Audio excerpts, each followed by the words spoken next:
Pues vamos a empezar. ¿Arrancamos? Bueno, lo mío son 3 puntitos que voy a tocar, una articulación un poco entre la idea que podemos tener de la psicosis y el lugar de la institución para pensar una intervención posible. El marco es de donde trabajo, ¿no? Las instituciones de rehabilitación, pero no está cernido a una en particular, sino es más una visión transversal, ¿no? Un poco más cercano a una epistemología posible de la intervención institucional con psicosis. Entonces, el primer punto me interesa ubicar, es algo de la experiencia de todos seguramente, pero ¿por qué se producen los fracasos, ¿no?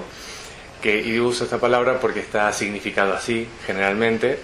Entonces, todos conocemos cantidad de casos en que el desempeño es muy favorable en la institución, trabajan en los espacios individuales, en los espacios grupales con diferentes profesionales. En las relaciones informales también la cosa va bien, y llega el momento en que tienen que enfrentarse a situaciones análogas sin el amparo de la institución, y ahí se producen los fracasos estrepitosos. Aparece toda suerte de significaciones y de sentimientos, ¿no? En general tendentes a la impotencia o directamente a significaciones del orden de es un vago, no quiere hacer cosas o que no puede. Entonces aquí lo que aparece es, ya vemos una primera lógica, digamos, de la resignación. Es decir, aparece la falta no como una falta constituyente que permite hacer algo, sino una resignación, una frustración. Entonces la persona tiene que aceptar, tener conciencia de enfermedad y aceptar sus limitaciones de lo que no puede hacer. Claro, ya esto nos hace recordar lo que Lacan también dice muchas veces, por ejemplo en cuestión preliminar, ¿no? Que cuando es convocado un significante que venga a sostener una situación, muchas veces lo que puede responder es un puro agujero. Es decir, hay una exigencia simbólica desmedida para esa mentalidad, para esa estructuración en ese momento, y un poco en relación a lo que ya comentaron los compañeros, viene la necesidad de reconstruir un tejido subjetivo que no es en soledad, es en transferencia, que rehabilite una y otra vez el lugar del sujeto. Por eso a mí los recursos de rehabilitación, que luego viene el título psicosocial, laboral, lo que sea, a mí me interesa nombrarlos como recursos de rehabilitación subjetiva, porque es rehabilitar el lugar del sujeto una y otra vez. Entonces el punto de partida es que la idea de sujeto sea compartida por todo el equipo, es decir, que se pueda pensar a la persona con la potencialidad de producir algún efecto de sujeto y por tanto de establecer algún tipo de lazo social. Es decir, ya con esta idea, como decían las mesas anteriores, pensamos que el síntoma psicótico puede tener una potencialidad simbólica a construir, insisto, no en soledad, sino en transferencia. Un primer acercamiento para estas ideas es pensar una lógica basada en el reconocimiento, como decían antes, tiene que ver con una base más bien imaginaria, y para eso recordamos la idea, por ejemplo, de Elida Fernández cuando habla de amor de amistad, que es una idea que toma de la ética nicomaquea, que básicamente tiene que ver con un reconocimiento mutuo a partir del amor entre semejantes. Y esto lo pensamos en las relaciones informales, pero en transferencia también con los diversos profesionales y con la institución. Julio Lutsky también habla de el modelo del amor, de la amistad, en realidad, el modelo de la amistad, y es interesante la idea que pone. Dice que el goce sexual se transforma, pero no se elimina, sino que se separa del acto. Y de esto hay montones de ejemplos y que luego los podemos conversar también. Esa es la condición, ¿no? Una transformación, no eliminación del goce sexual, separándolo del acto. Bueno, esa sería una primera aproximación del tema. El segundo punto que me interesa plantear a nivel institucional también, primero me valgo de una idea de Rodulfo, que es bastante antigua y para mí sigue siendo muy novedosa, que él, parafraseando a Freud, dice, donde el jugar era, el trabajar debe advenir, ¿no? Donde el yo era, el yo debe advenir, dice Freud. Luego comentaré a cuento de qué viene esta idea, ¿no? Entonces, el jugar, básicamente, no ponerse a jugar a una cosa, a un juego, que también puede ser, por supuesto, sino como una actividad significante, relativamente libre de los influjos del imperativo. En ese sentido es un acto constituyente de subjetividad de jugar. Y dice, y recogemos, ¿no?, que el monto libidinal puesto en el jugar en condiciones favorables luego será trasladado al trabajar. Y el trabajar, digamos, lejos de pensarlo como el ejercicio efectivo de un puesto de trabajo, que también lo pensamos básicamente en una actividad que supone una producción. Una producción, entonces, que también trae a cuento la instalación de secuencias temporales y, por tanto, presentifica la muerte. Es decir, es condición para poder inscribirse en la vida y proyectarse. Entonces, primera hipótesis.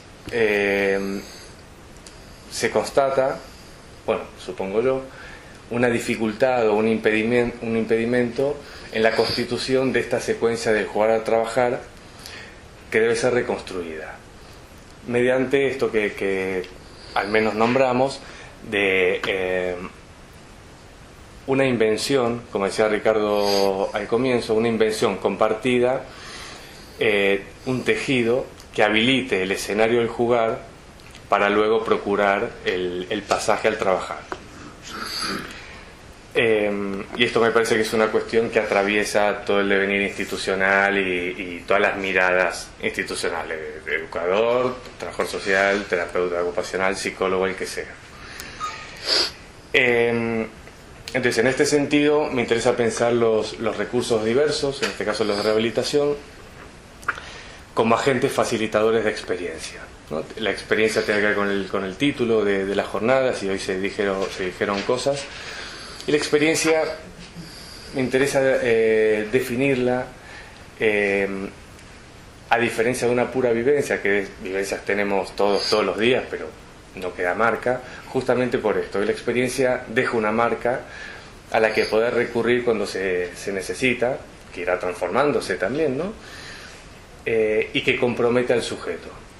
La experiencia compromete al sujeto, la vivencia no, es placer o displacer.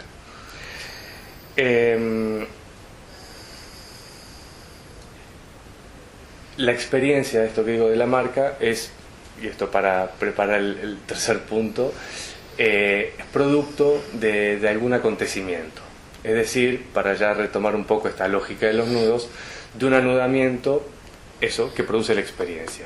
El anudamiento es lo que va a constituir al mismo tiempo las dimensiones de la subjetividad, que ya habían nombrado, real, simbólico, imaginario, luego lo nombraré de otro modo. Lo que me interesa decir ahora es que se constituyen al mismo tiempo producto de este acontecimiento, que es el anudamiento, y que genera una experiencia. Bueno, y el tercer punto, que es el que me interesa resaltar, partiendo de esto que decíamos de los nudos, ¿no? Parto del modo de escribir, de construir el nudo, ¿no? Podemos pensar que esto de Lacan no me lo invento yo, 3 circulitos, las 3 consistencias que llama Lacan, ¿no? Una encima de otra, pero que no están anudados, están apilados. Y una cuarta consistencia que viene a anudar estas otras 3, entonces quedan los 4 anudados de un modo Borromeo, ¿no? Es decir, que si se suelta, tiene diferentes características, pero lo esencial es que no están anudados uno con otro, como una cadena, y especialmente que si se corta uno de los circulitos, se sueltan los demás, ¿no? En esta cuarta consistencia, Lacan va a buscar los nombres del padre en plural, bueno, y las dimensiones que se constituyen real, simbólico, imaginario. Esto para plantear la hipótesis que me interesa comentaros y que planteo. Los recursos de rehabilitación que pueden, si la cosa va bien, cumplir la función de esta cuarta consistencia. Es decir, que sea la cuarta consistencia el recurso de rehabilitación que venga a producir el anudamiento y por tanto constitución al mismo tiempo de las 3 dimensiones, que a mí me interesa ahora llamarlos lo sexual, lo familiar y lo laboral, al mismo tiempo. ¿Y por qué esta cuarta consistencia es la que nomina a esas otras 3, ¿no? Lacan dice, el nombre del padre nomina, tiene función de nominación y por tanto hace existir. Y esto me interesa pensarlo porque hay una justificación lógica, formal, de la necesidad de abordar las 3 dimensiones, insisto, la sexual, la familiar, la laboral, en cualquier recurso, que son especializados. Hoy se tocó el tema de la especialización, ¿no? Porque por la negativa, digamos, si uno desmiente una dimensión o la deja de lado porque, yo qué sé, hay que trabajar lo laboral o en otro lado lo psicosocial, es decir, quita una de las consistencias, las otras se sueltan y desaparecen.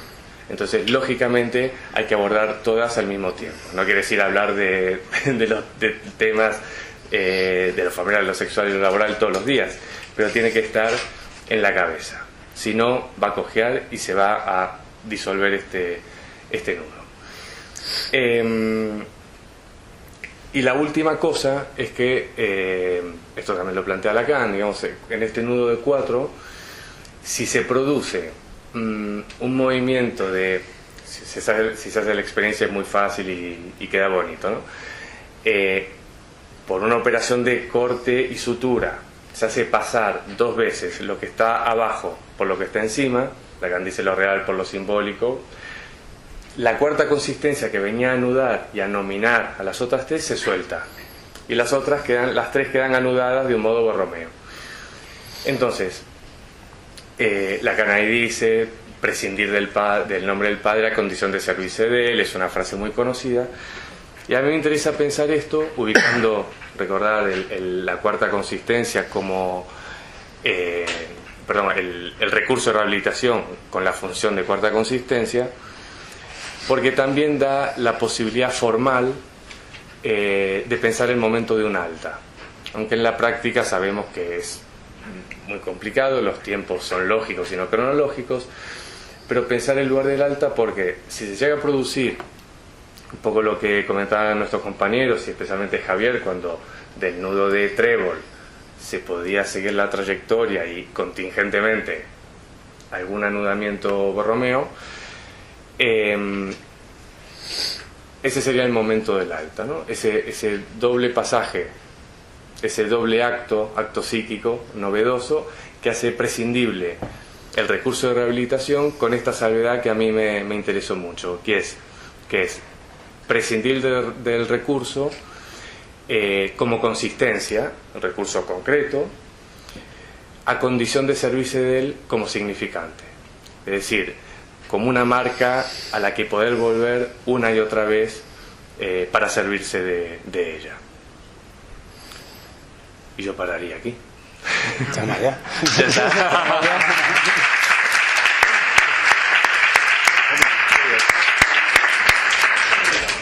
Bueno, pues yo os iba a hablar del uso de la metodología asamblearia como un método posible para la recuperación, pero primero me gustaría agradecer a la Fundación Manantial por la posibilidad que nos ha brindado de ponerlo en marcha, de utilizarlo con las personas a las que atendemos. La segunda y quizá más importante, a Noelia Sánchez, que se ha escondido ahí detrás, sin la que nada de todo esto hubiera sido posible, porque lo hemos llevado conjuntamente. Igualmente al resto de personas que forman el equipo de Arganda del Rey, que con su entusiasmo y además con su participación brutal en las propias asambleas han hecho esto posible.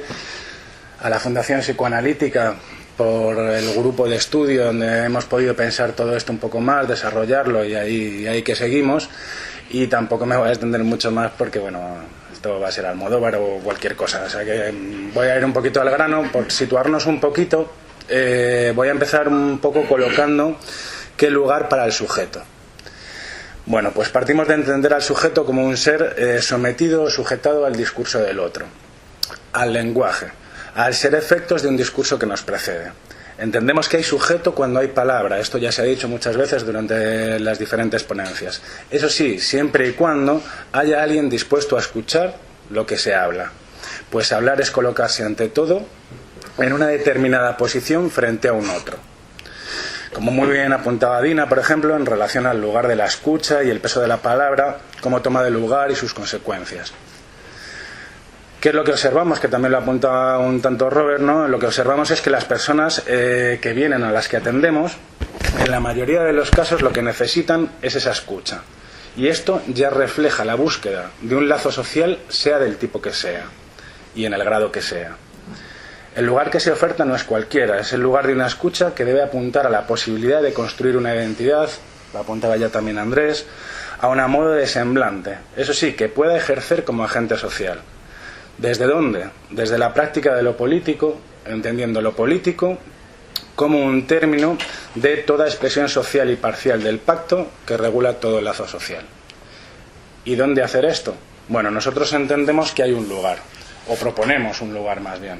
Entendemos que esto se puede hacer en las propias asambleas, en las asambleas como espacios a los que pertenecer y desde los que poder actuar, como un lugar en el que poder identificarse, donde teniendo la libertad de ser loco se pueda no serlo, pero sin tener las identificaciones estas que ahí se producen un efecto de masa, sino entendiendo las identificaciones que allí se dan como horizontales, más en el orden del semejante.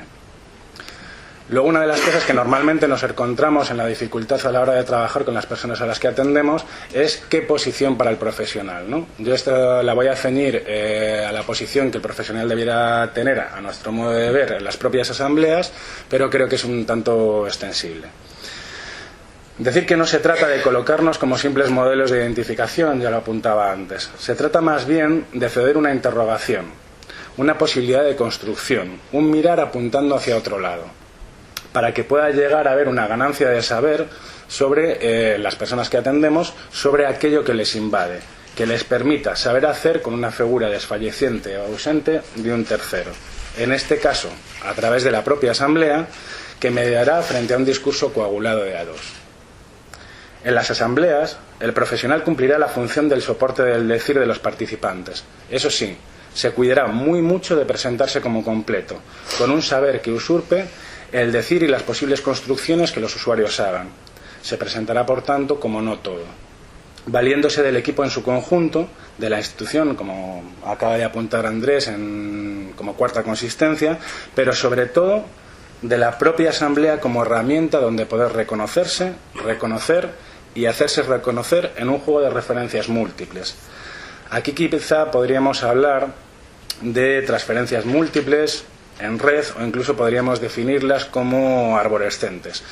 ¿Por qué suelto este rollo de transferencias arborescentes? ¿No? Un poco desde donde lo apuntaba Robert, es de lo que ocurre dentro del despacho entre el usuario y el analista, en este caso, que quedaría un poco como por fuera de lo cotidiano y como excepción, que sería como las raíces, por decirlo así, del árbol, que también tiene que estar ¿de acuerdo?, a lo que se va estableciendo en la asamblea con todos los participantes de la asamblea, ¿vale? Las diferentes transferencias que ahí se juegan.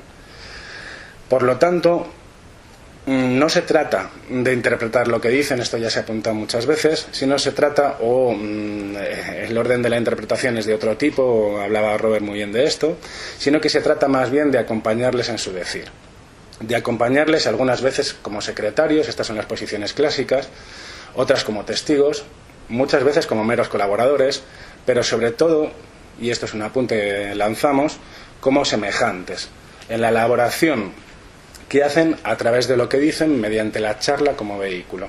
Esto de la charla para mí no es baladí, es bastante importante porque entendemos la charla como algo que parte de una posición de desconocimiento, de falta de saber y además que lo facilita, de un saber en falta desde el que podemos preservar ese lazo de trabajo que llamamos transferencia. Entendiendo la transferencia a lo que responde al deseo del analista y que cumple esa función de terceridad. ¿Y en qué consiste? Consiste en ese diálogo que se establece siguiendo el discurso de la persona, donde se transfieren significantes de uno a otro. Diálogo que se construye en la línea que va desde ese lugar donde los sujetos son hablados, ¿vale?, a ese otro lugar en el que es escuchado, donde tiene un lugar para su decir y un decir al que sujetarse, donde se dan efectos de sujeto. Pasando así del lugar de ese supuesto saber, que tiene que estar, que está y que se juega, al del sujeto supuesto reconocimiento, ¿vale?, que sería más propio de la posición del profesional. Por lo menos, cuando menos en la asamblea, y yo creo que es extendible a otros espacios. En resumen, esta posición de semejante consiste en conmoverles en su decir, pero eso sí, dispuestos a dar un acuse de recibo de lo que ellos dicen, sin suplantarles o quitarles responsabilidad. Desde un trato respetuoso y atento a un tiempo, que a mi modo es la forma de traducir esto de la filia aristotélica que apuntaba Elida Fernández y que traía muy bien Andrés, eso sí, sin redoblar el mecanismo que está en la base de toda psicosis, que sería la forclusión. Ahora, después de todo esto, ¿cómo entendemos esta vaina de lo de la asamblea, ¿no?, y cómo opera y cómo la podemos conceptualizar un poco? Bueno, pues por donde nos hemos acercado a conceptualizarla, la entiende como un espacio grupal desde lo cotidiano, donde se acoge tanto la escucha de las personas que dicen como se da soporte al decir de esas personas a las que atendemos sin tomar distancia de las mismas, permitiendo que el decir de unos se ancle al decir de otros y a su vez permitiendo que la persona pueda crear un borde entre el otro y yo, o entre yo y el otro, que nada, queda lo mismo. Un lugar en el que reconocerse a sí mismos, como decíamos, reconocer o reconocerse ante otros, reconocer a otros, y donde reconocer a la propia asamblea como un lugar de constitución del sujeto, como ese lugar tercero que se daba no con el analista también, o que podía ocupar la transferencia con el analista, situarlo en la propia asamblea, donde puedan manifestarse el qué, pues bueno, por los problemas con los compañeros, y no solo los problemas con los compañeros, por eso de no coger distancia, sino también los problemas con los profesionales, las angustias, las necesidades, donde surjan discusiones, donde defender una determinada postura o llegar a una suerte de acuerdo consensuado, ya luego iremos con esto del consenso y la importancia del consenso. ¿Para qué?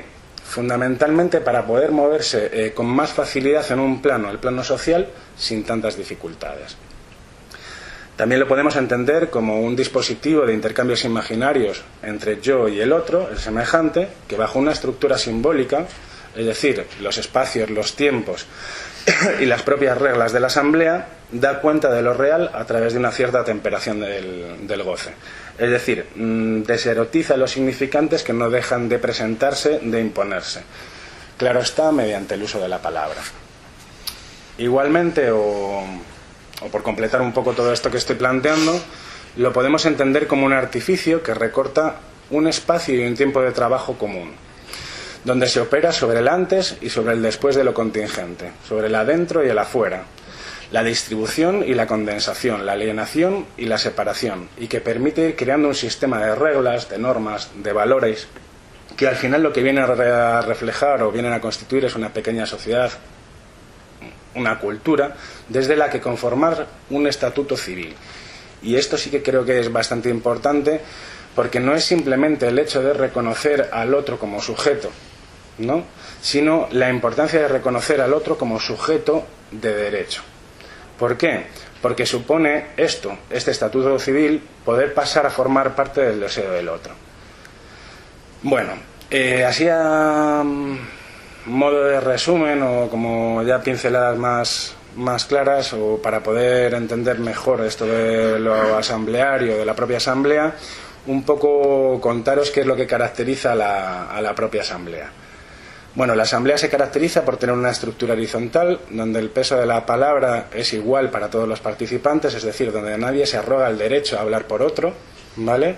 La palabra es conservada y siempre tiene el mismo peso, sea el que sea el que lo dice.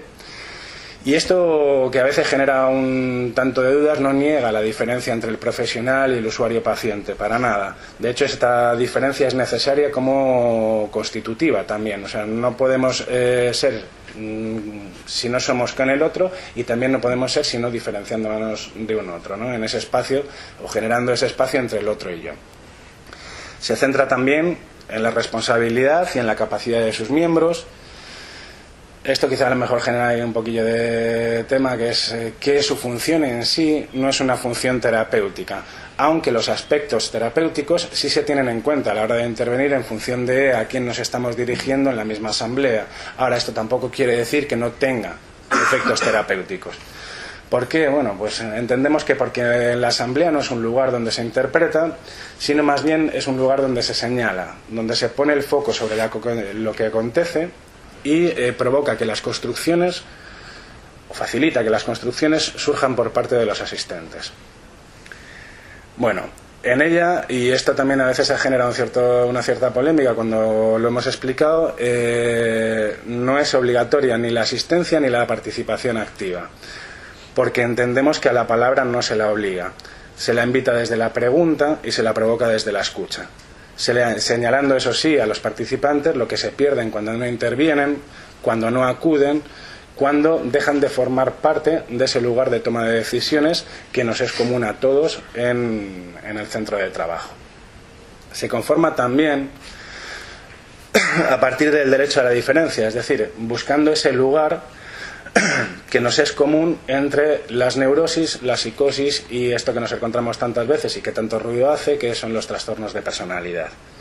Buscando ese espacio fundamentalmente donde para ser no se tenga que ser en o para el otro, sino con el otro, en ese espacio entre el otro y yo. Y ahora llegamos ahí un poco al meollo, que es esto del consenso, ¿vale? Frente a la votación como el mecanismo, para mí, Princeps, que rige lo asambleario y la propia asamblea. ¿Por qué primar el consenso? Bueno, por fuera de su concepción de democracia más radical frente a la votación como una democracia representativa, que así nos va. O sea que, bueno, ahí hay que ponerlo ya de por sí en valor. Diríamos que el consenso, siendo un pacto y por lo tanto algo del orden simbólico, lo que introduce son dos elementos bastante interesantes. Introduce la función del universal, es decir, el para todos, pero también y a su vez introduce la función de la excepción a través de la posibilidad del disenso. Es decir, de esa X para la que no se cumple la función fálica. ¿Esto qué es lo que nos permite o qué es lo que pone en juego? A nuestro modo de ver, lo que pone en juego es que evitamos caer en lo forclusivo. Es decir, cuando una persona tiene la posibilidad del disenso, no se le forcluye de aquella decisión, sino que se tiene que volver a armar otra vez todo un discurso que permita la consecución de algo consensuado, donde es nuevamente integrado. O sea, nunca se la elimina. Por otro lado, y esto tampoco entiendo que sea menos importante, a juicio de cada cual, se materializan las actas, pero las actas entendidas como un resto, como una escritura, como la producción de un objeto resultado de una operación simbólica, es decir, de aquello consensuado, compartido, que es común entre todos sus miembros, y en la que se introduce el qué, una dimensión temporal de la elaboración, en relación un poco a lo que apuntaba Javier con esto de los tiempos y la temporalidad en acto. Y donde cada uno de los participantes, y esta es una como de las salidas clásicas que se plantea para la psicosis, puede inscribirse en esas actas como coautor, darse un nombre. Esto ya sí que es a modo de muy pincelada y por resumir un poco, o por recoger un poco de lo que venía hablando. Podemos decir que el papel de la Asamblea se resume en los siguientes puntos. Recibir las demandas de los usuarios, eso sí, no dándolas consistencia, sino facilitando que éstas se redirijan hacia otro lado, que cambien, ¿vale? Esto se ha planteado también antes.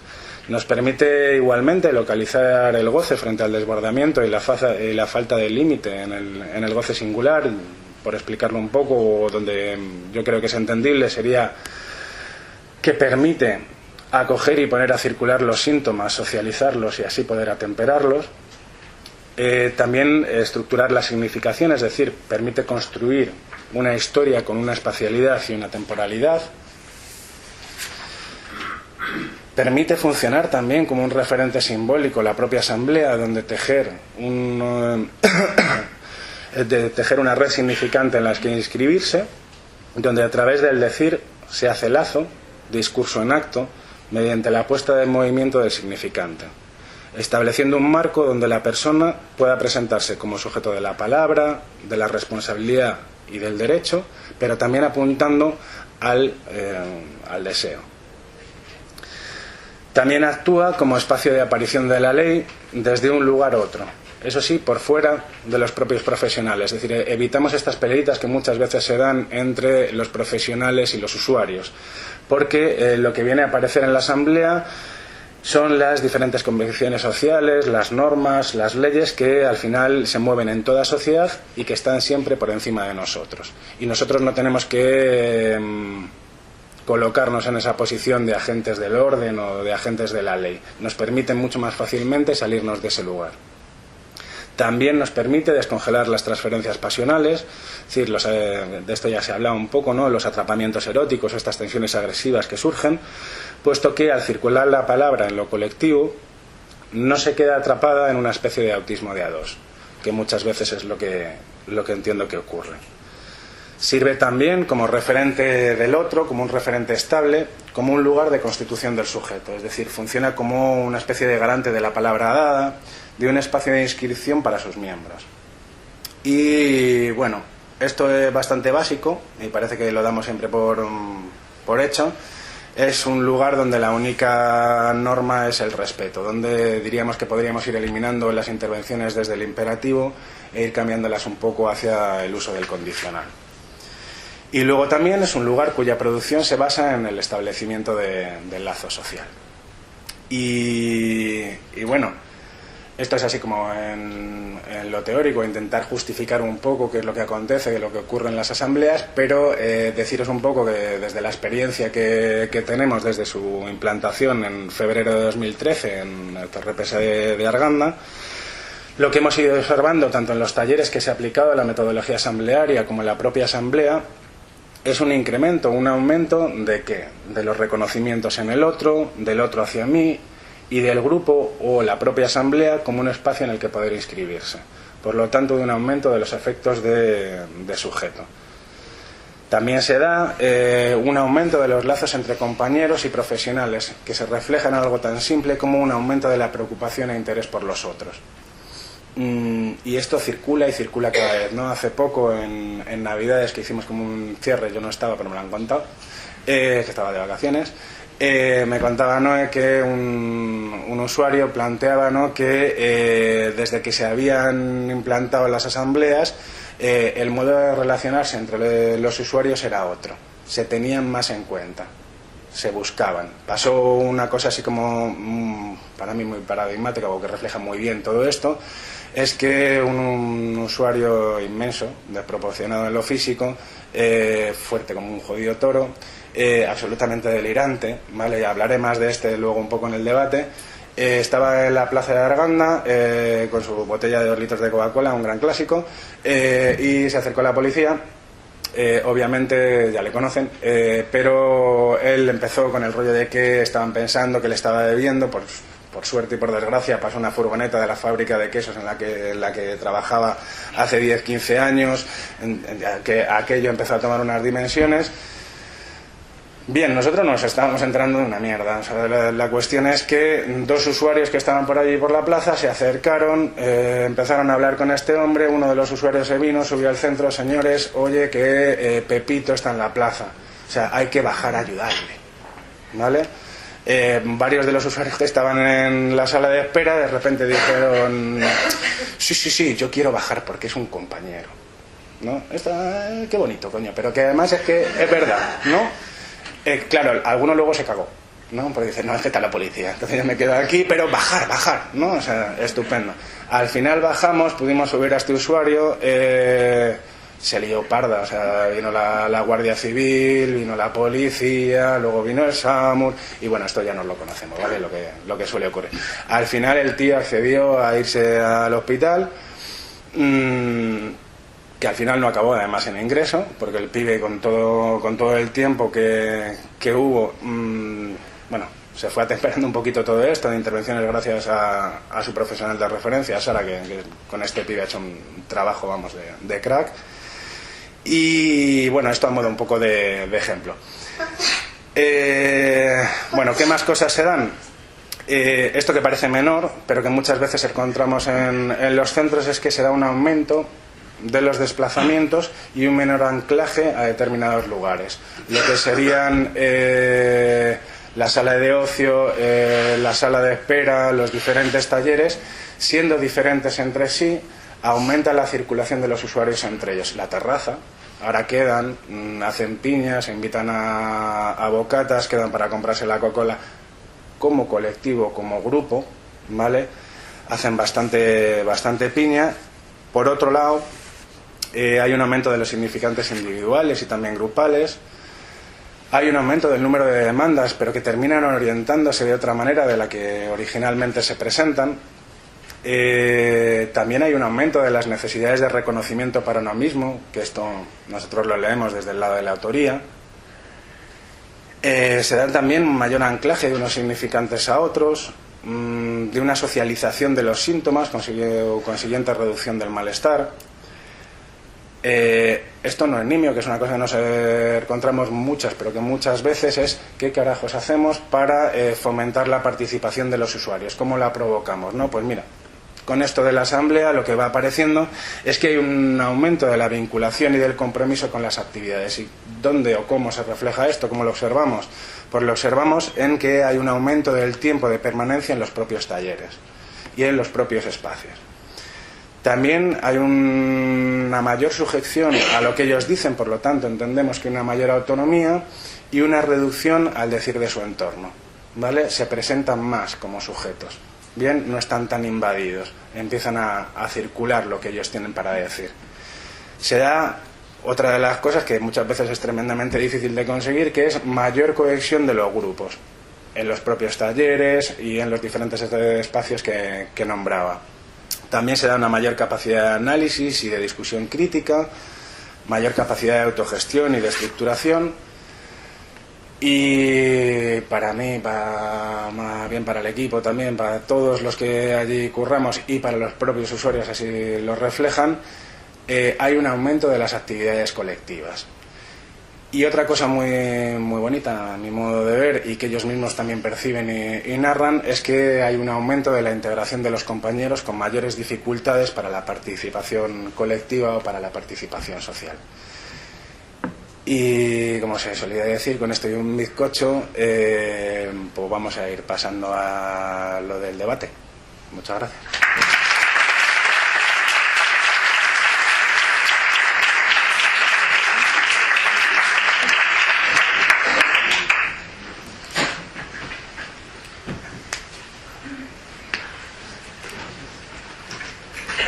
Que se anime quien quiera, ¿eh?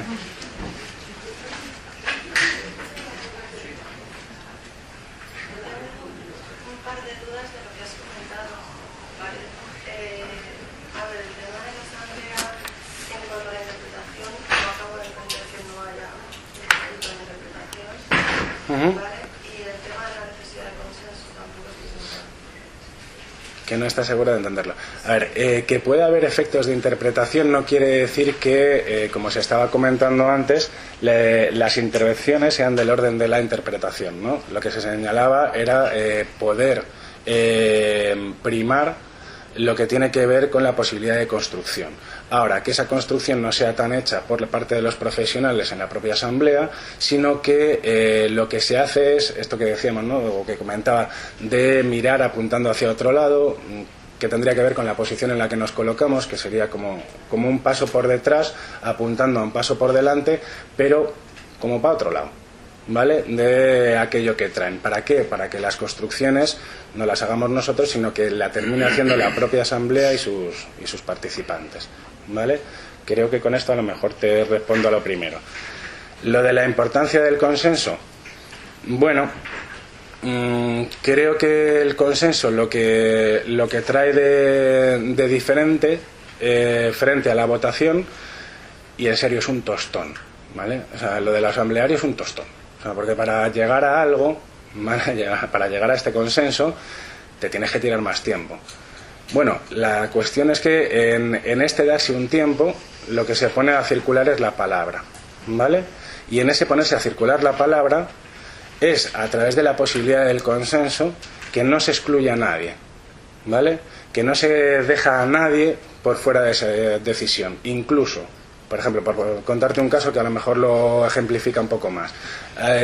Un usuario, vamos a llamarle Pepito 2, todo el núcleo de su delirio tiene que ver con su familia, con sus hijos, con que le roban, con que le putean, ¿vale? Está ahí. Estábamos decidiendo sobre si hacíamos o no una fiesta. Con esto que nos llega desde la institución de que hay que integrar a los familiares, hay que integrar a los... Claro, nosotros los profesionales empezábamos a decir, no, claro, estaría muy bien, estaría súper bien que vinieran los familiares, que vinieran, claro. Y hacíamos un poquito de trampas a veces, ¿no?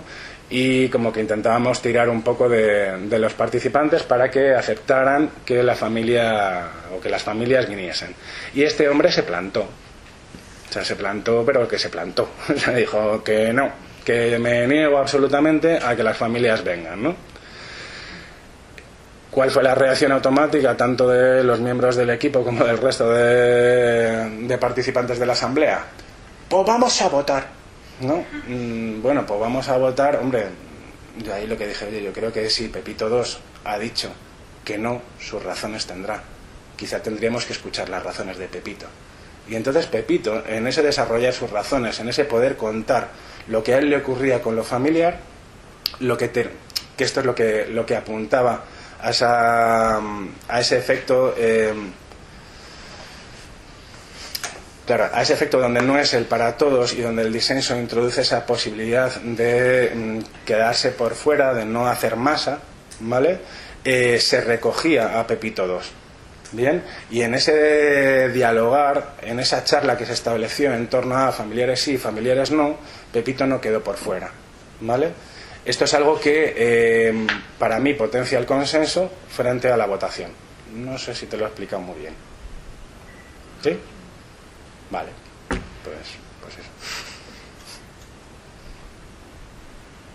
Juan, al principio decías que la relación en la asamblea era importante esta relación imaginaria con el otro y que luego hablarías un poco más de eso, pero siempre añades con la charla. Así que esa relación imaginaria ya no sería tal relación imaginaria, pero dijiste que ibas a hablar un poco más de eso, porque siempre añades con la charla.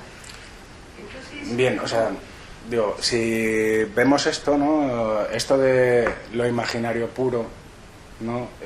Pues no se da, no está, ¿vale? Ahora, la cuestión es desde dónde lo podemos concebir, ¿vale? Y y cómo esto nos puede ayudar a la hora de colocarnos dentro de la propia asamblea, ¿vale? Nos colocamos como uno más, nos colocamos como un semejante, como si estuvieras con unos colegas, ¿vale? Charlando. Esto no quiere decir que dejes de ser profesional ahí. Esto ha traído graves problemas, ¿no? Cuando explicábamos esto en unos cursos que dábamos en la fundación. Y yo creo que la resistencia que se da ahí tiene que ver con las resistencias del propio profesional, ¿no? Con poder bajarse de este lugar donde se nos presupone un saber, donde tenemos que actuar desde ese saber, tenemos que responder. Bueno, es más colocarse en esa horizontalidad. Que aquí surgía un debate, me acuerdo que Robert apunta muy bien, porque la gente con esto de la horizontalidad también le daba así como tremendos problemas. Yo igual a un loco, una mierda, ¿no? Bien, no se trata de que seamos iguales. No, eso es como la proliferación de todos estos discursos en torno a la igualdad, que lo que hacen es eliminar un poco la diferencia. La cuestión es buscar esos espacios que no son comunes. ¿A través de qué? De lo cotidiano. Y es ahí donde yo meto la charla, ¿vale? No sería esa relación que hay entre el analista y el paciente, que muchas veces, por esto del supuesto saber, que también está jugado, y yo creo que Robert lo explicaba muy bien, y que también se da, ¿vale?, en la propia asamblea, porque vete tú a mandarle al otro que no te coloque en el lugar que te quiera colocar, te colocará donde quiera. La cuestión no es tanto donde el otro te coloca, sino donde te colocas tú, ¿vale? Si eso lo juegas o no lo juegas. Y es desde ahí, desde donde he hablado del semejante, de este punto imaginario de la charla, que no es propiamente imaginario. No sé si te lo he dado vueltas más. Pues también genial.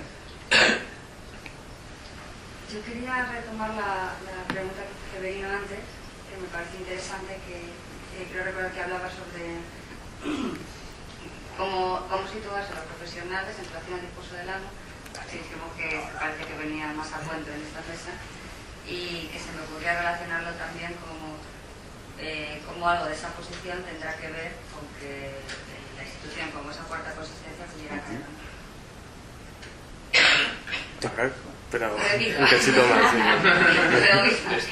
Que nada, que era por retomar la pregunta de sí. Severino, de la posición de los profesionales con respecto al del amo, y qué relación podría tener eso con cómo afectaría que esa cuarta, a que la institución como una cuarta consistencia pudiera caer o no, porque o sea, la idea es que pudiera caer, pero a veces lo que pasa es que no termina de caer. Sí, yo le preguntaría a Antonio, ¿no?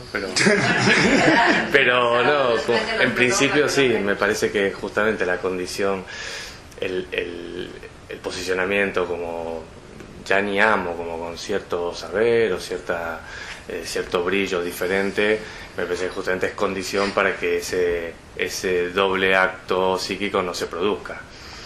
En todo caso, por eso decía prescindir como consistencia, no como significante, digamos. Entonces, si puede adquirir el lugar de significante, es decir, no como algo, no como el cuerpo que tiene que estar presente, que tiene consistencia, perdón, y por tanto, entonces, si no es así, puede ser contingente, ahí mi fallido. Me parece que esa es una condición, justamente. Si no, se producen todos estos efectos que todos conocemos, ¿no? De enamoramiento, paranoias, enfrentamiento, sumisión. Entonces me parece que una condición justamente para que se produzca este movimiento y por tanto la cuarta se desprenda, es esa, que ese lugar de saber justamente no esté desparramado, ¿no? Un poco lo que decíais antes, no en estos términos, pero en relación a la metáfora, que igual también me quedé con la pregunta para diferenciar la metáfora delirante, esta que planteabais, pero eso ya para otras jornadas, digamos que difumina un poco, distribuye un poco el goce, ¿no? Y me parece que es interesante que si a nivel institucional se puede producir algún efecto de que el goce se empieza a desparramar, por eso me interesa plantearlo como una cuestión transversal. Bueno, en una de esas puede haber alguna condición posible para esto. Dicho esto, como decía Mabel en otro contexto que hablábamos de estas cosas, que decía, ¿no?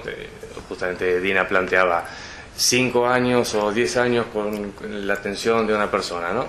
Y Mabel decía que se tuvo que ir ahora, decía, bueno, ¿y eso es mucho? ¿No? Entonces son tiempos lógicos, efectivamente todos decimos, bueno, ¿cuándo se produce esto que digo? Por eso me cuidé de decir un soporte formal para poder pensar la prescindencia de esta cuarta consistencia, ¿no? Y me parece que tiene, a mí por lo menos me sirve, no por corroborar si, a ver, Andrés, ¿en cuántos casos se ha producido eso? ¿No? Y no sé si en ninguno o como el chiste, ¿no?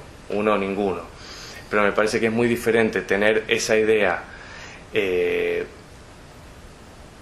tenerla o no, porque me parece que marca la posición ética a la hora de intervenir, no tanto la casuística que luego vamos a poner en un cuadrante de cuántas saltas porque la cuarta consistencia se ha soltado, y quizá ninguna. Me parece diferente tenerlo en mente, es decir, ponerlo en juego a que no. Bueno, con el tiempo nos lo pedirán, ¿eh? Sí, Sí, nos pedirán que hagamos un registro de cuántas de todo, saltas. de todo, sí. Vale.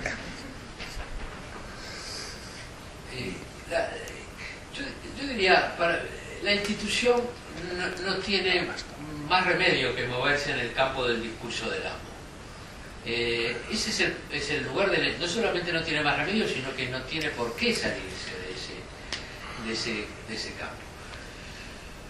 Matizaría una cosa, ¿no? Porque el concepto es en francés, que es discours du maître, hay un problema de traducción.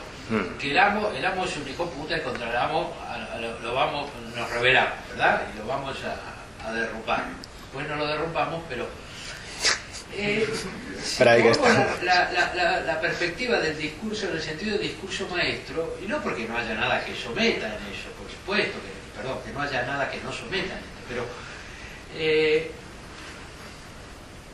es el discurso del amo, el discurso del maestro, es un poco el de los valores consensuados, el de los valores consentidos, el de las significaciones que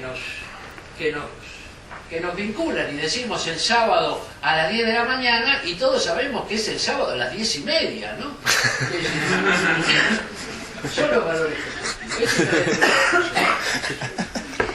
La posición del analista en la institución es la posibilidad de generar un cuarto de vuelta y con suerte otro cuarto de vuelta en el discurso. Es la posibilidad de puntualmente producir un giro, un retorno de eso que el discurso del amo no puede sino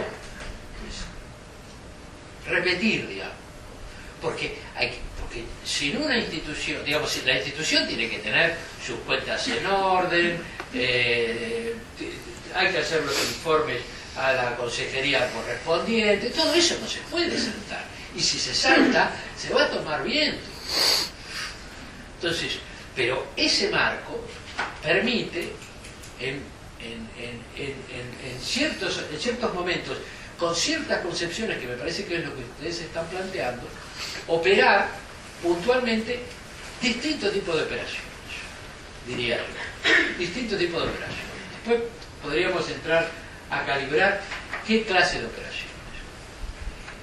Y en ese sentido me parece interesante tanto la propuesta de Andrés de presentarnos este modelo topológico como una posibilidad de entender cómo se puede quitar esta cuarta consistencia de la institución de rehabilitación, si es que se puede quitar, evidentemente.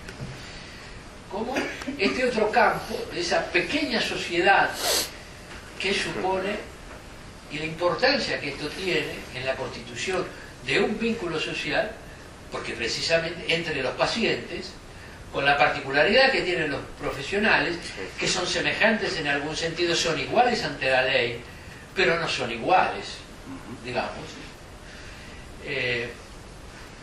donde se arma esta especie de sociedad, una sociedad, yo diría, protegida, suplementada, donde se genera un efectivo campo de vínculo social, donde, como todos sabemos, el problema crucial de la psicosis es la posibilidad, son sus posibilidades estructurales de cada uno de ellos de hacer vínculo social. De modo que, bueno, el caso que planteaba Dina mostraba cómo el hecho de ir a trabajar no es solamente que alguien le consiga un trabajo o que son tímidos para presentar el currículum. es que hay que sostener con toda esa ideación delirante cómo se inscribe, y no se puede no escribir en lo social sin esa carga. Entonces, ahí efectivamente hay un dispositivo, que es el dispositivo analítico, la terapia, digamos, individual, que tiene todo su papel, pero no sin, eso lo planteaba Horacio al principio, no sin esta red de protección, sin la cual un tratamiento analítico psicótico es realmente muy difícil, ¿no? O lo pone la familia, o lo pone... Bueno, hasta ahí. Sí. Abundando un poco efectivamente, la institución está inmersa en el discurso del amo. La cuestión no es esa, la cuestión es si la institución está totalmente devorada por el discurso del amo. Es decir, porque si la institución está devorada por completo por el discurso del amo y no hace posible que puedan producirse contingentemente, de forma nunca garantizada, pero sí contingentemente, actos analíticos, entonces esa institución no puede cumplir esa función de síntoma que tú le ascribes, ¿no? En esa topología de tres registros, de tres consistencias que han inventado. ¿Y por qué? Porque una institución de rehabilitación psicosocial que esté totalmente tomada por el discurso del amo es una institución que cifra su objetivo en que todo marche, en que todo vaya bien y que todo vuelva a la normalidad y rapidito. Entonces, en esas condiciones no hay ningún respeto, que es una palabra que ha nombrado Juan, que me parece que es muy importante. No hay ningún respeto al síntoma, porque lo que queremos es eliminarlo a toda costa, siendo, por el contrario, lo que se ha inventado el paciente para hacer frente a lo real y soportable. No hay ningún respeto al tiempo, porque las cosas tienen que ser rápidas, como vemos en algunas instituciones, por ejemplo las unidades de agudos, que les importa más la estancia media que otras cosas, y tampoco hay ningún respeto por los objetos que el psicótico, como decía Lacan, lleva en el bolsillo. Son esos objetos preciosos, esa relación privilegiada que tiene con algunos objetos que también le sostienen el bolsillo. Sí, yo creo que lo que tú propones es efectivamente una institución donde contingentemente puedan ocurrir cosas que cumplan esa función de anudamiento, ¿no? Que cumplan esa función de síntoma. Cosas que puedan ocurrir dentro, pero que nunca están garantizadas, que no van a ser nunca para todos, que va a ser lo que se pueda inventar un paciente con el acompañamiento de los terapeutas y la institución, y que no va a ser lo mismo que lo que se puede inventar otro.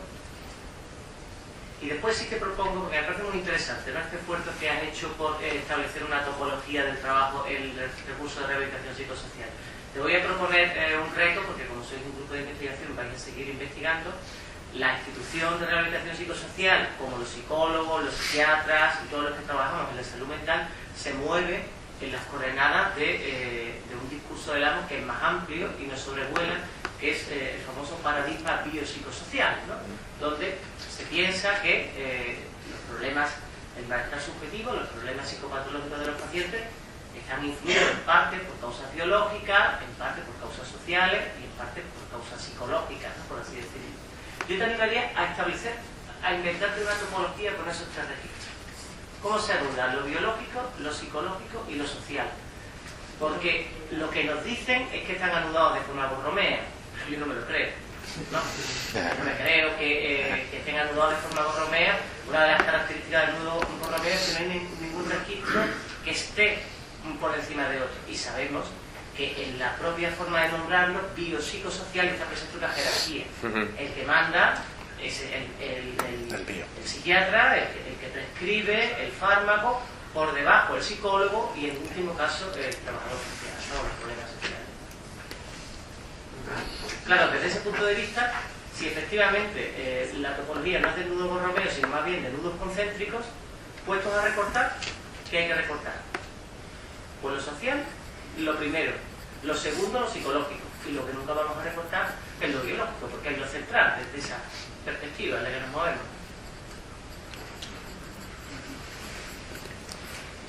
No, recojo eso, me parece súper interesante esa idea. Es una cadena, ¿no? Y además jerarquizada. Una cadena de mando.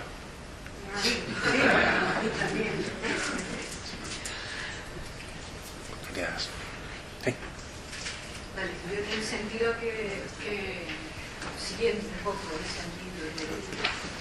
la reflexión de Antonio. Yo por una parte añadiría un cuarto elemento que sería lo social y lo cultural, ¿no? Que me parece que es algo más. Y por otra parte hay una pregunta que desde esta mañana me está dando en el coco, y me gustaría que, bueno, la hago extensiva no solamente a vosotros dos, sino a los demás. ¿Y qué relación tiene el discurso del amo con una paciente hembra femenina, si así publica?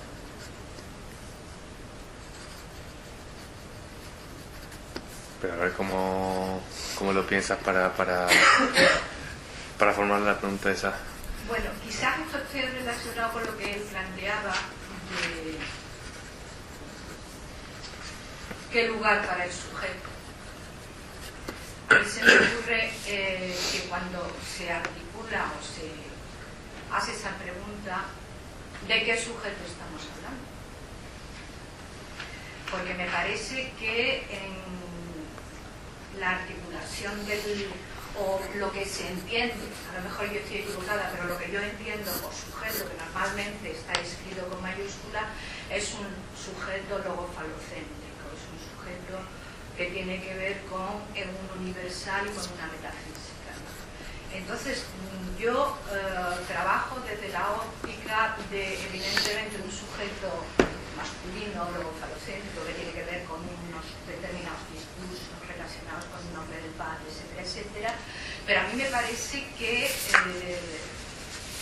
se puede articular también un sujeto que yo lo llamo un sujeto femenino de deseo o de deseos, que yo lo escribo siempre entre comillas, siguiendo un poco la iconografía de Derrida, porque entiendo que es un sujeto que está elaborándose, porque todavía no hay representación, no crea o está creando discurso, etcétera, etcétera, ¿no?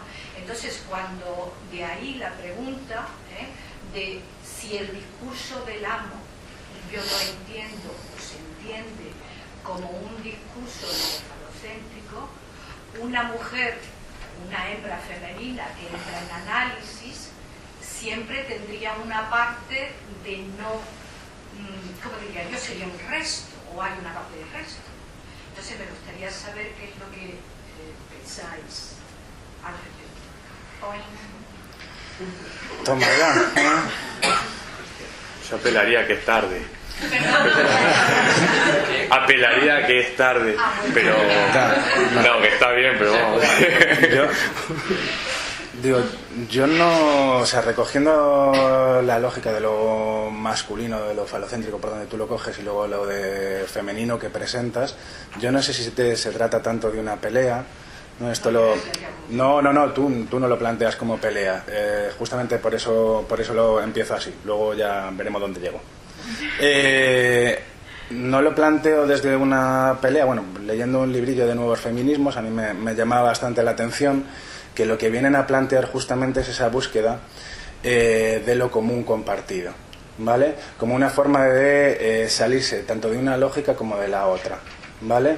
Porque, por ejemplo, las derivas de determinados feminismos, ¿no? Al final terminan cayendo en una lógica también fálica. Entonces, una forma de salirse de ahí... ¿Has dicho radical? Fálica. Y radical también. Pero como muchas posturas desde el rollo masculino, ¿no? Yo creo que se trata de buscar esos espacios comunes, esos puntos de encuentro, que lógicamente nunca van a ser completos y que van a estar siempre en constante construcción. Yo por ahí empiezo a pensarlo. Por contestarte algo y por ahí seguimos, ¿vale? Sí, una idea muy breve que se me ocurre es en relación a esto que igual es verdad, ¿no? También se nombra nombre del padre y no otra cosa, en la línea de lo que tú dices, ¿no? Pero me parece, a mí por lo menos me ayuda a pensarlo, y es la dificultad también para la clínica, que el efecto de anudamiento, el acontecimiento, ¿no? Que a la altura del seminario 21 plantea como acontecimiento, que es una idea que me interesa,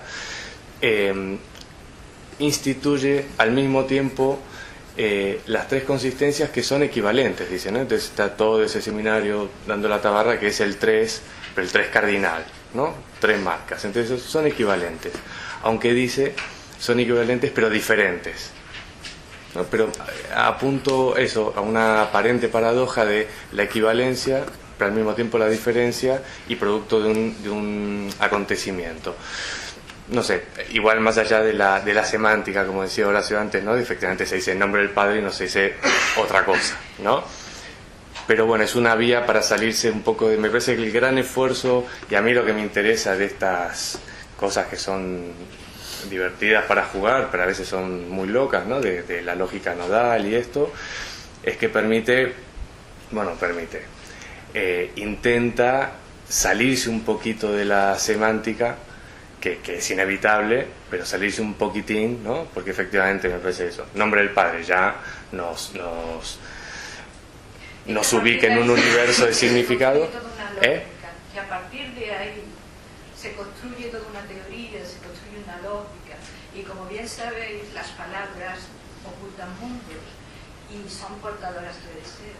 Entonces, una de las preguntas que yo me hago, ¿sería mi deseo como sujeto hembra femenino? ¿Sería mi deseo igual o se vehicularía de la misma forma en relación con el discurso del amo que, por ejemplo, tú, que puede ser un sujeto varón, hombre, que se me ocurre?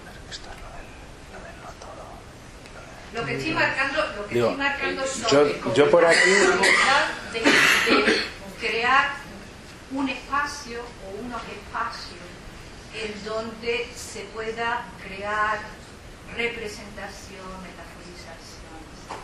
Yo por aquí me voy a tirar a la piscina porque no lo piloto mucho. ¿Perdón?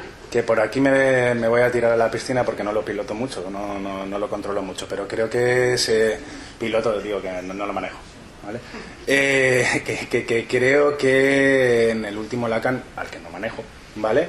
Pero uno va leyendo cosillas por ahí, apunta hacia una lógica del no todo, hacia una lógica de lo femenino, y lo que hace es dejar justamente esa puerta abierta, ¿no? Y es cuando empieza a hablar de la clínica de lo real y de todas estas cosas.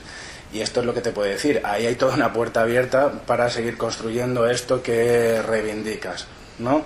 Donde una se pueda colocar por fuera de la lógica fálica, ¿vale? O por lo menos que algo quede ahí, en lo que he ido entendiendo. Digo, es que Lacan también tiene lo suyo, ¿sabes? Pero fuera de la lógica fálica, nosotras no nos podemos salir. En todo caso, lo que no te podemos hacer es no te sales, puede quedar algo por fuera. fissurarlo. No te sales, puede quedar algo por fuera, ¿no? Que es como yo lo entiendo. Pero la lógica fálica no es masculina, ¿no? No tiene género. El discurso. Yo quería comentar, por ejemplo, el caso que yo hablaba antes, era un caso donde se veía Más alto, Dina. que en el caso anterior es un caso donde, este señor aparece donde todo esto está muy borrado, ¿no? El género, ¿no? que se comentaba. Es un hombre, es una mujer, en ocasiones se dice que es un hombre pero que le gustaría ser mujer, otra vez no soy una mujer, otras veces soy una mujer pero elijo a los hombres como objetos, otras veces es que soy un hombre y elijo a los hombres y entonces soy un homosexual. Es decir, todo eso me parece que se ve muy creo que hoy no lo he comentado, ¿no? Pero bueno, el texto si luego lo puedes leer, se ve muy claro cuando habla de uno de los personajes del juego. Él se pone a definir qué entiende él por cada uno de esos conceptos, pues el homosexual, pues el transexual. Me parece que queda en un nivel que nos como que se pierde. Es interesante esto que dice Andrés de situarlo, o sea, cogerlo de la topología como algo que digamos que pueda dejar un poquito de lado ese asunto, no porque no sea importante, sino porque para no perderse demasiado, porque obviamente es una teoría construida así, ¿no? Que esto como falocéntrica, como tal, bueno, sí, pero quiero decir, lo que le pones palabras, pero que, vamos, yo lo comparto. Eso y mil cosas que existen, ¿no? En cuanto sales a la calle. Pero no se trata de una verdad, se trata de una teoría. O sea, yo lo vivo así, es decir, es un instrumento que permite entender algo de lo que pasa y trabajar con ello. Que tiene unos efectos, sí, igual que todo lo demás. Entonces, como de momento estamos en esas, me parece que es intentar dejarlo lo más al lado posible. No sé si me estoy explicando. Sí, a mí eso me crea conflicto. Te digo algunas cosas, porque por empezar, yo por ahí usamos las mismas palabras, pero decimos cosas distintas, ¿no? El sujeto dividido, el sujeto del inconsciente freudiano, no es el sujeto de la metafísica. Si el psicoanálisis aporta algo a la historia del pensamiento, es precisamente esa división del sujeto. Entonces, ahora, el nombre no puede ser sino del padre, porque el padre es incierto.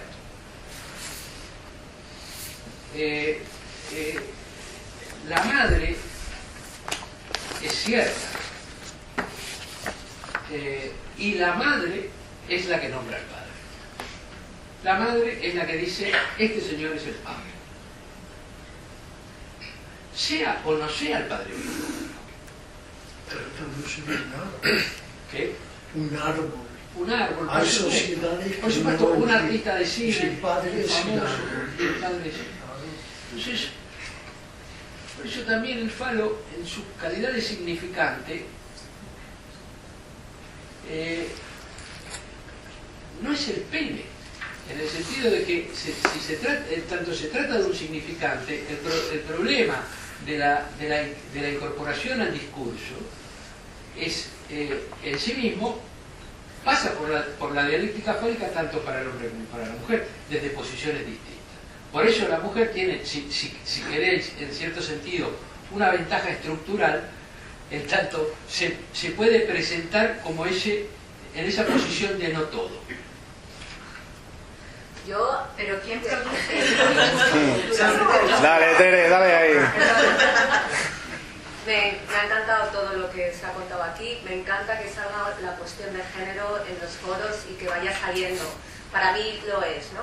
Creo que tiene que salir y que, como habéis dicho, a mí lo que todo el rato me venía eran construcciones, el trabajo que habéis hecho, que es de construcción y de seguir pensando que las teorías están atravesadas por los momentos históricos. Yo estoy de acuerdo que hay una perspectiva, ¿no? Que hay un trabajo que hay que hacer de utilizar esas palabras y también de performance y de que ocurran cosas que nos incluyan a las mujeres de otra manera en esto. Y bueno, pero que señalar esto, la cuestión de la construcción, ¿no? Que estamos todos ahí, no solamente con la teoría, que creo que no tiene que ser una cuestión de fe, sino de construcción, y que ahí tenemos todos también la responsabilidad de incluir esto. Entonces, que gracias, porque a mí me gusta mucho que aparezca cada vez, porque si van apareciendo en los foros las cuestiones de género, dejamos también de estar silenciadas, ¿no? Que es lo que ha ocurrido durante mucho tiempo, ¿no? Sin entrar en nada, solo quería decir eso. Yo una pregunta respecto a lo que acabas de decir es que el pene no es el falo, ¿pero por qué? Sí, precisamente tiene ese nombre equivalente al pene. Digo yo que alguna sobredeterminación habrá en esa elección de ese nombre en un momento determinado, ¿no? Sí, No es Joder, que sí. Eso es así, efectivamente. No es gratuito, Claro. creo que es a Pues sí. pensar, simplemente a pensar, no a pelear, a pensar. Claro.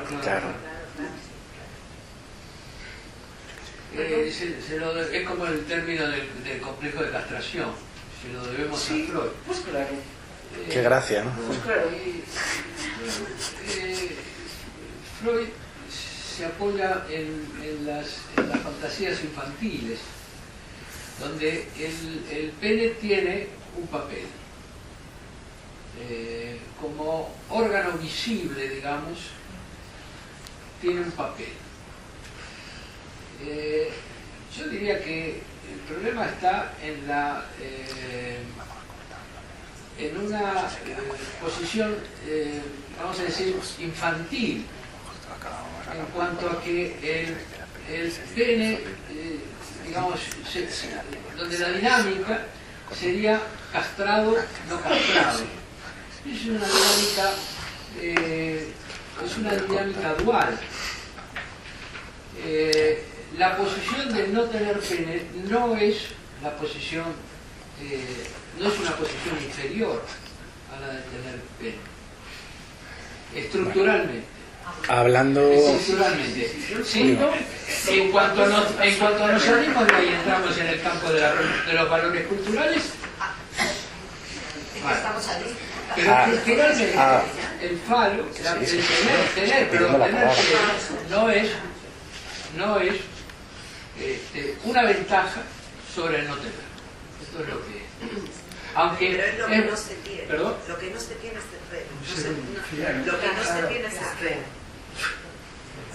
No se tiene otra cosa. Digo, desde la semántica, Claro, bueno, sí, después ya, pero digo, por la crítica que se está haciendo, lo que resuena, si nos vamos a la gramática, es que lo que no se tiene es el palo, no se tiene la vagina. Para seguir. Sí, pero otro modo es cuando la... Esta es la dimensión de la cuestión. Lo que no se tiene es el pene como digamos, presupuesto del falo, pero eso no supone... ¿Desde cuándo? ¿Por qué la falta es peor que la tenencia? ¿Por qué? Yo no lo acepto en eso, me parece que soy más feminista que nadie. Dale que nos No acepto la falta como una dimensión de inferioridad, de carencia, de ninguna manera. La falta es el origen de todo. Es más, yo creo que el lenguaje lo inventaron las mujeres. Una cosa, a ver, una conversación, por lo menos lo inventaron las mujeres. Una cosa se me ocurre, y ya tengo que ir terminando, ¿no? Bueno, el ejercicio del poder, una y terminamos. Es que me parece interesante cuando después, cuando Lacan dice la verdad es no hay relación sexual, me parece que es una salida posible para este embrollo efectivamente semántico, porque no es que no hay relaciones sexuales, sino que no se puede decirlo todo, ¿no? Horacio siempre lo dice, no se puede decirlo todo. Me parece que esa es una vía posible para abordar esta cosa de la falta constituyente y primordial. No hay encastre, no se puede decir todo. Es una vía posible para salirse del imperio y el lugar de amo de la semántica. Digo, uno y terminamos, sí, venga. Joder, es que... Ok, adelante. Fuera el tema